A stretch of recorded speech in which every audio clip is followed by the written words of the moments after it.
बाड़ी मोर जान हो ए चंदा कैसन बाड़ी मोर जान हो।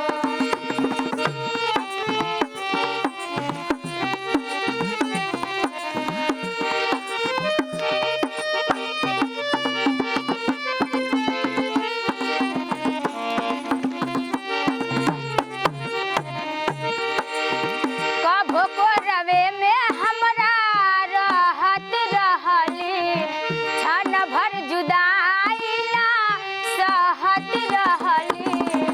अब त हमार बिना देखल सुरतिया अब त हमार बिना देखल सुरतिया होई जात कैसे बिहान हो। जाए चंदा ले आव खबरिया कैसन